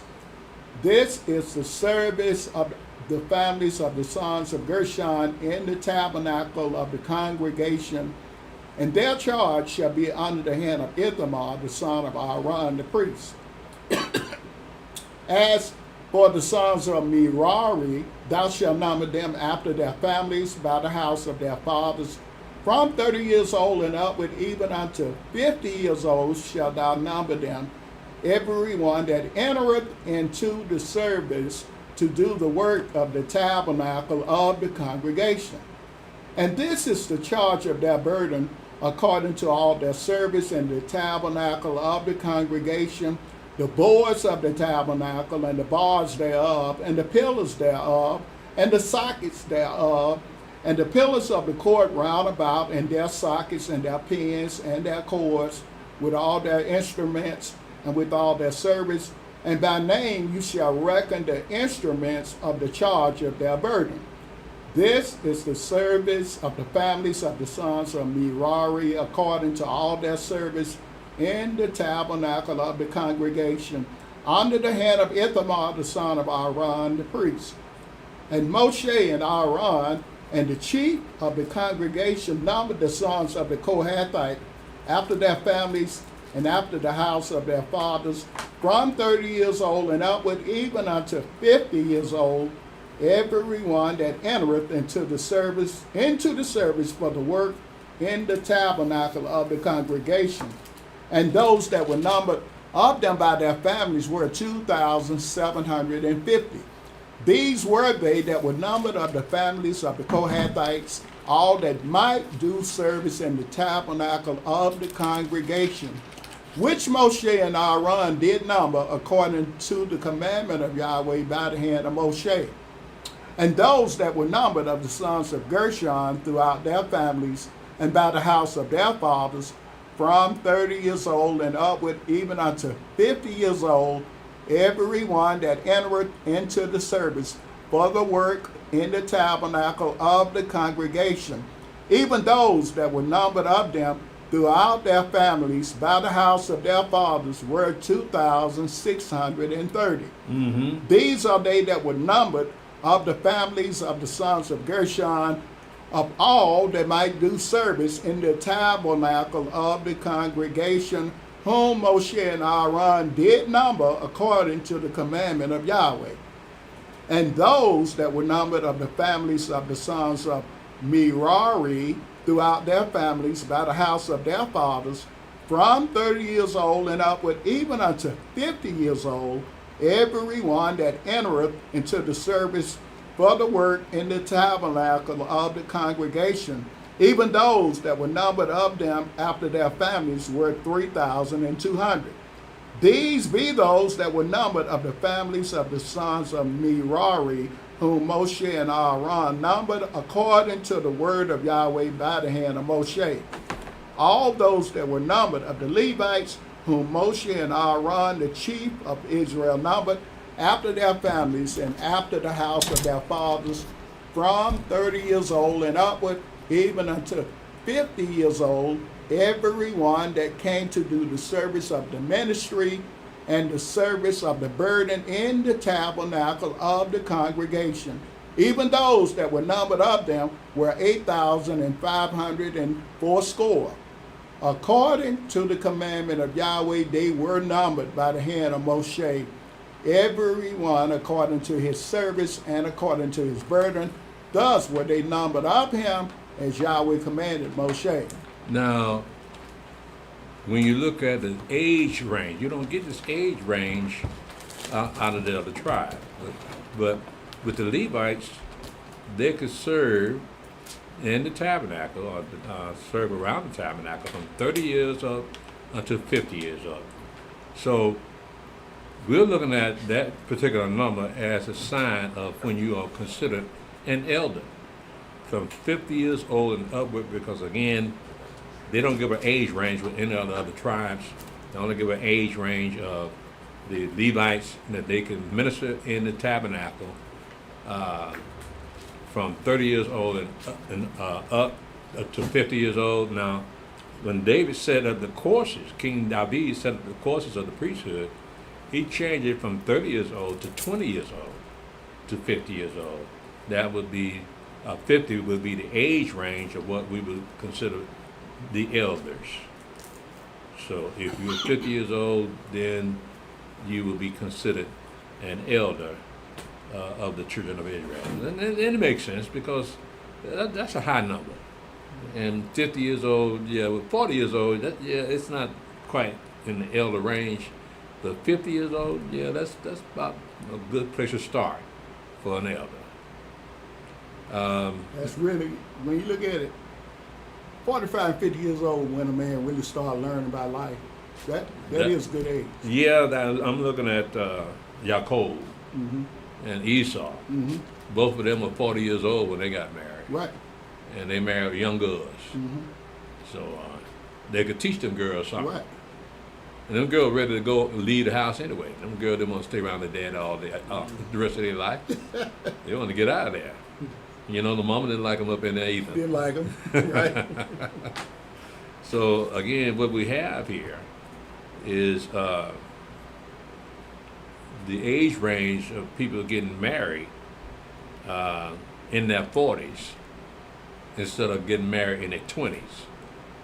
Now, that's changed a little bit now. Now that people that are getting married now are basically the same age. They're not too many years apart from each other. But see, that's gonna put the man at a disadvantage because the woman is already 5 years advanced on the man if they marry at the same age. They may marry when they're 20 years old, but in the mental part, she's 25 years old, and she's looking down at him because he hadn't reached that level of maturity yet because he's still a young man, and she's already a mature woman, being 20 years old, but she's already 25 and can outthink her husband, and she don't like outthinking her husband. That's why we recommend if you're gonna get married, make sure you're older than your wife. Don't be the same age as your wife. Right? Be older than her so she can learn something, because she can learn something from an older man. What's she gonna learn from a man at her own age? Because she knows everything he knows and even more.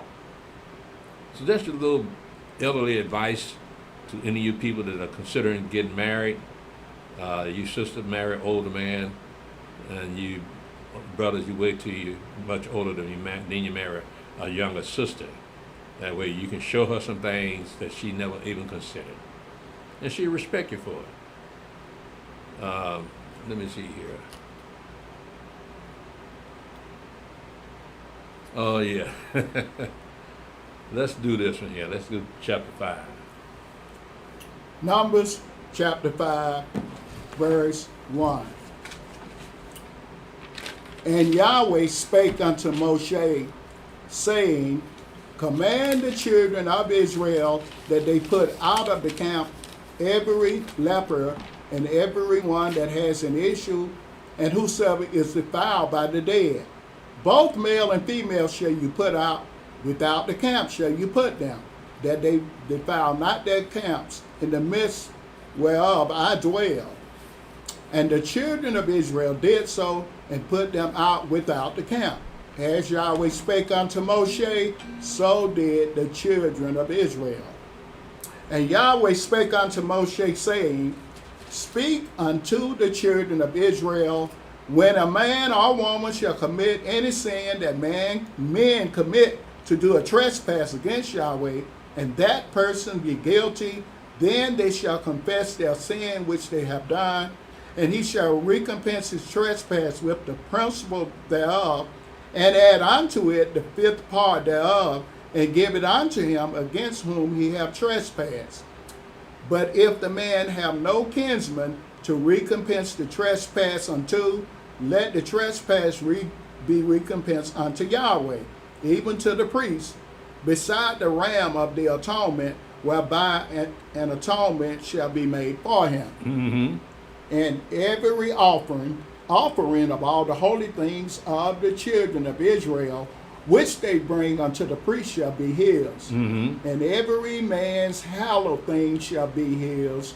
Whatsoever any man giveth the priest, it shall be his. And Yahweh spake unto Moshe, saying, Speak unto the children of Israel, and say unto them, If any man's wife go aside and commit a trespass against him, and a man lie with her carnally, and it be hid from the eyes of her husband, and be kept closed, and she be defiled, and there be no witness against her, neither she be taken with the manner, and the spirit of jealousy come upon him, and he be jealous of his wife, and she be defiled, or if the spirit of jealousy come upon him, and he be jealous of his wife, and she be not defiled, then shall the man bring his wife unto the priest, and he shall bring her offering for her, the 10th part of an ephah of barley meal. He shall pour no oil upon it, nor put frankincense thereon, for it is an offering of jealousy, an offering of memorial, bringing iniquity to remembrance. Now, this is a jealousy offering. If a man is jealous of his wife, he thinks she's been tipping out on him, what he does is take her to the priest and a sacrifice, and let's see what else the priest does to her. Go ahead, Brother Stephen. Numbers chapter 5, verse 16. And the priest shall bring her near and set her before Yahweh. And the priest shall take holy water in an earthen vessel, and of the dust that is in the floor of the tabernacle the priest shall take and put it into the water. And the priest shall set the woman before Yahweh and uncover the woman's head and put the offering of memorial in her hands, which is the jealousy offering. And the priest shall have in his hand the bitter water that causes the curse. Mm-hmm.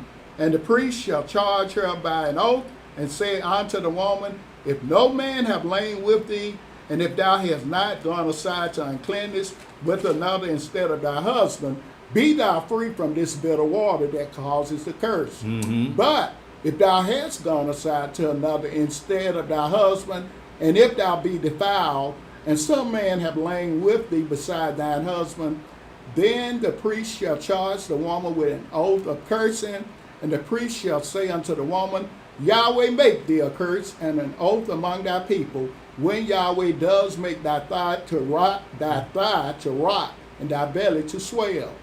And this water that causes the curse shall go into thy bowels, to make thy belly to swell and thy thigh to rot. And the woman shall say, Amen, Amen. That's kind of harsh. But you dealing with Yahweh, we talking about a jealousy offering here, and the man is upset because he thinks that she done went to another man. And what he does is take the woman to the priest, and they have to drink, they have to make a jealousy offering, and she has to drink water, so that when that water enters her, if she has lain with a man, then her thigh is going to rot and her belly is going to swell. Because you brought that jealousy offering up there, and she's guilty of having sex with another man. That's what's going to happen to her. That her thigh is going to rot and her belly going to swell if she's been around. But then, if that happens to her, why would the man want her back? I mean, she looked ruined, man. Damn, girl. Why don't you just confess? And don't take me to the priest. He gonna make me drink that water. You got to walk around with that woman. That's what I'm and saying. People looking at, she done tipped out on her husband. Yeah. How you gonna take that? Oh, then you better leave out of town. Just pack your bag. Everybody know what happened to you. Yeah. Go ahead, Stephen. Numbers chapter 5, verse 23. And the priest shall write these curses in a book, and he shall blot them out with the bitter water, and he shall cause the woman to drink the bitter water that causes the curse, and the water that causes the curse shall enter into her and become bitter. Then the priest shall take the jealousy offering out of the woman's hand, and shall wave the offering before Yahweh, and offer it upon the altar. And the priest shall take an handful of the offering, even the memorial thereof, and burn it upon the altar, and afterward shall cause the woman to drink the water. Mm-hmm. And when he have made her to drink the water, then it shall come to pass that if she be defiled and have done trespass against her husband, that the water that causes the curse shall enter into her and become bitter, and her belly shall swell, and her thigh shall rot, and the woman shall be a curse among her people. And if the woman be not defiled, but be clean, then she shall be free and shall conceive seeds. This is the law of jealousies. When a woman goeth aside to another instead of her husband, and is defiled, or when the spirit of jealousy cometh upon him, and he be jealous over his wife, and shall set the woman before Yahweh, and the priest shall execute upon her all this law. Then shall the man be guiltless from iniquity, and this woman shall bear her iniquity.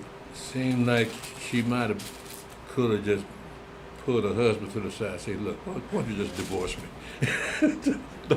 don't let me go to the priest. I got a good comment. I know you said it several times. The man wouldn't have to go aside because he had wives and concubines, right? Yeah. So he when Yeah. that law didn't pertain to him at all, did it? Yeah. So he wouldn't need to be tipping out on his wife. He got all the concubines and wives. But that goes all in. Now, that law was just meant for women, right?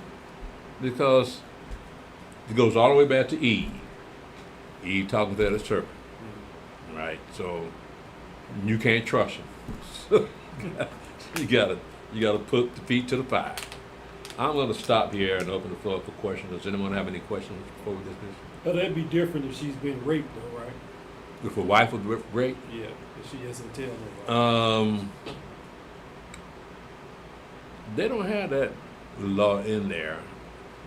Now they do have a law in there that says if a woman is raped, that there would be no judgment against her. It would be judgment against the man that raped her. But as far as her being a wife, it doesn't mention that at all. But I imagine they fall in the same category. Yeah. That was a man's wife, right? And you raped her, so you got to die.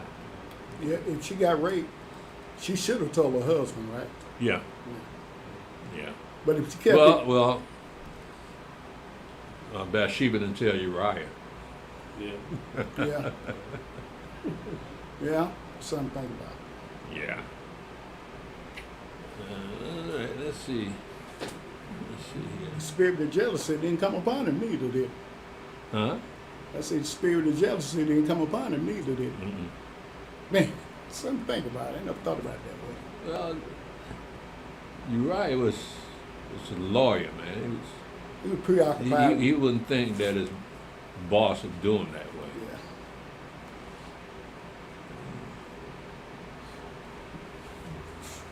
So this thing ain't lighting up. Let's see. Okay.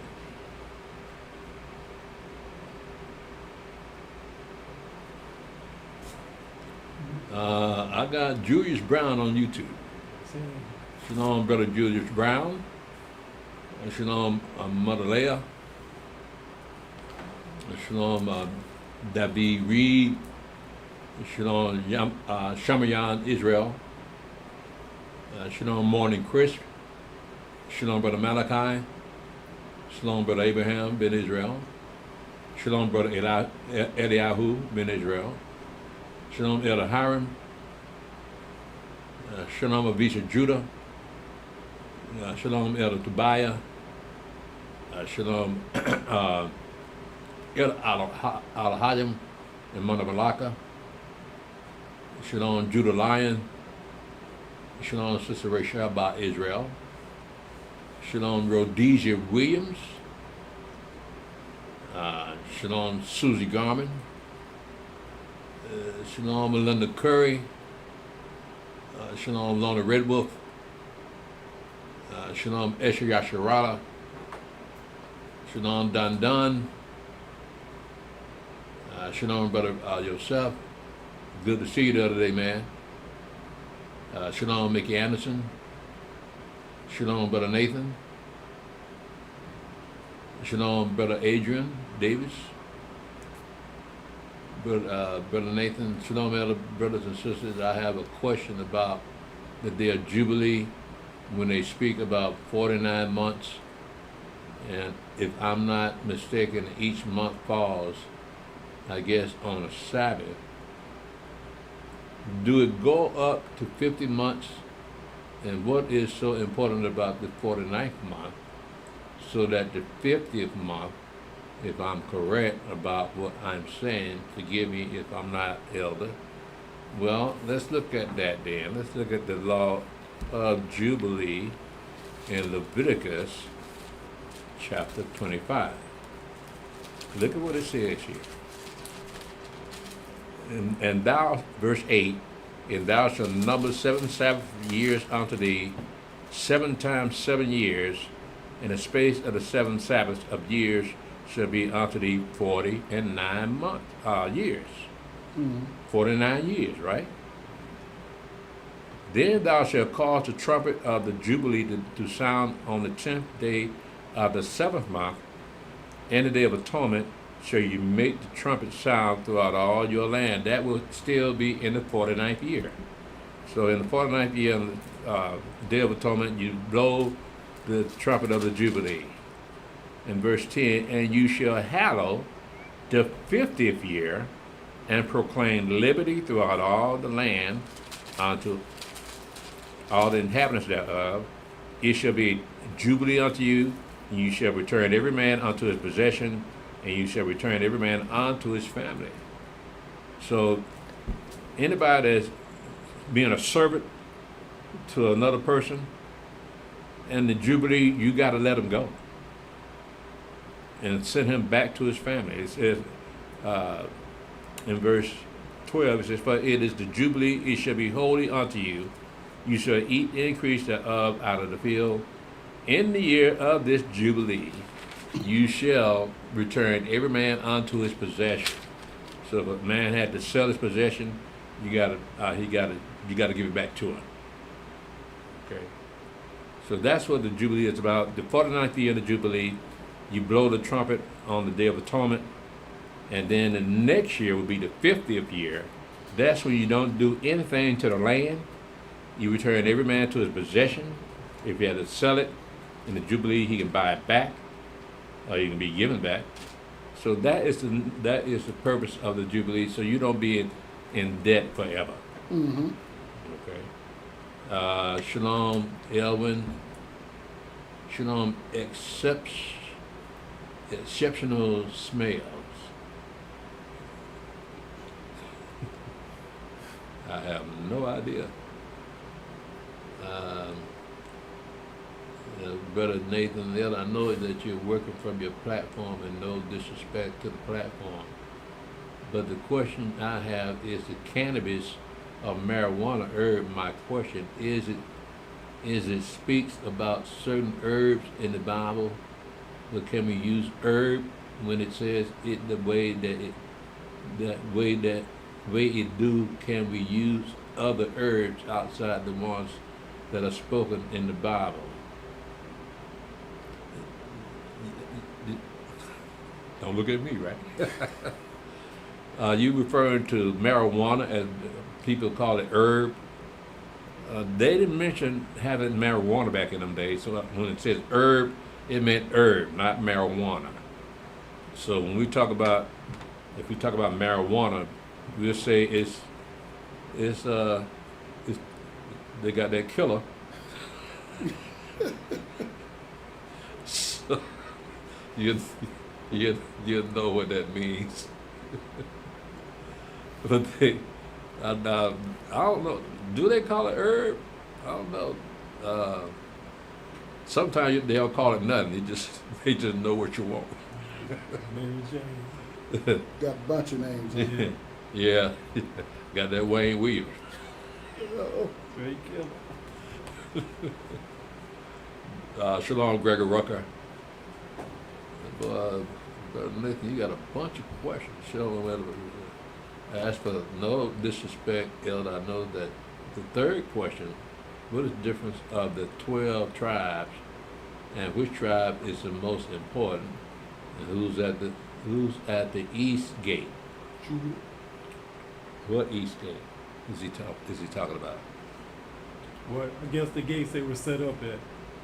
Matter of fact, we skipped that portion when you told them. Oh, when they was setting up the arrangement of the tents. Yeah. Um, Judah was on the east Well, you side. can go back and read that. I just thought we could get away with not reading it. Apparently, I can't. But yeah, it was a certain arrangement of the camp that our fathers had to set up so that the tabernacle would not destroy the rest of the camps, tents, and the people of those tents. But everyone had an important suggestion, so yeah, I suggest you go ahead and read it for yourself. Shalom Brother Asa, Shalom Ahaya, Yehuda ben Israel, and Georgia Company, my brother. Shalom Brother Obi, you home yet, man? Obi home yet? Oh no, I check on. I believe he's supposed to come home yesterday. Yeah. I don't know. I wonder did he pass them stones yet? Well, if he's home, he probably did. Yeah. Yeah, that thing ain't no joke from what I hear. Yeah. Shalom, Brother Ezra ben Israel. Shalom, I think that was okay. Shalom, Sister Rachel by Israel. The Jubilee is also every 50 years too. Right? What 50 years are you referring to?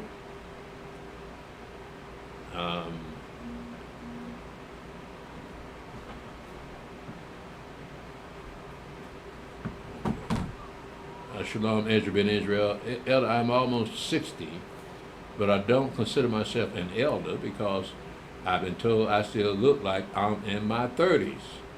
My question is, should we call folks over 50 that may be new to the truth elders? That's what we do here. I can't speak for all the other congregations, what their protocol is, but it's out of respect. I mean, you can look 20, but if we know you 50 years or above, yeah, you're going to be an elder around us. I mean, it comes with love and respect, but don't be offended because we refer to as an elder. I know there's some women don't like us referring to them as mothers. We had them here. Because they don't want to assume that position of motherhood. But it's still out of love and respect. Because, again, we don't know what it's like to show the proper respect for the people that are older than us. See, we get lackadaisical, we get clumsy, we don't respect their space or their experience in life until we get in here, and when it says in the law to rise for the hoary head, right? But if you look like you're 30 years old, and we know you're 50 or more, we're going to rise up before you. We're going to show respect, love and respect. So we don't expect you to chop it up with us like that. We expect you to show some experience, something that you know that we don't know, younger people don't know. So it's just a matter of respect. That's all. Nothing disrespectful about being called an elder or a mother. Even Paul suggested that they call the women mothers. I think some people might have that mindset being called the elder. They feel getting old. Yeah, I know. That's Hey, what's look. in the mindset. I know. You living in America, and old people are not respected in America. So I'm an elder, so I accept that. But I'm not like the people of America though, because I keep Yahweh's law. Yahweh allowed me to keep His law, and allowed me to teach what the Bible is saying. So I was taught by an elder, and now I'm an elder, and I'm doing the teaching now. So I don't have a problem with being called an elder. I always thought you was much younger than that, Brother Ezra. I know you were 60 years old, but you say you look 30. There you go. I got family members like that. Yeah. Shalom, Elder. Sister Rachel says, Shalom, Elder. Could the thought of adultery get this woman in trouble and cause her belly to swell and her thigh to rot from just a thought? Now, you can't mingle Moshe's law with the Mashiach's law. All right? The Mashiach's law goes to motivation, and Moshe's law goes to action. So, yeah, even if she thought about another man back in the days of Moshe, she didn't have to tell nobody. When women think about a man, she can look at a man and case him without the man even knowing it, not anybody else seeing or doing it. That's right. Now that's how slick women can be. But again, that law you're referring to is the very thought of committing adultery.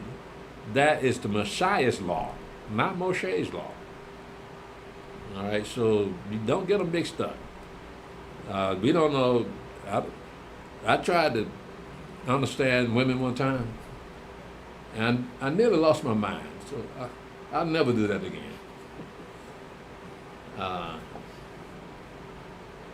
So today, if she's been baptized and the Mashiach, again, we're talking about a patriarchal society.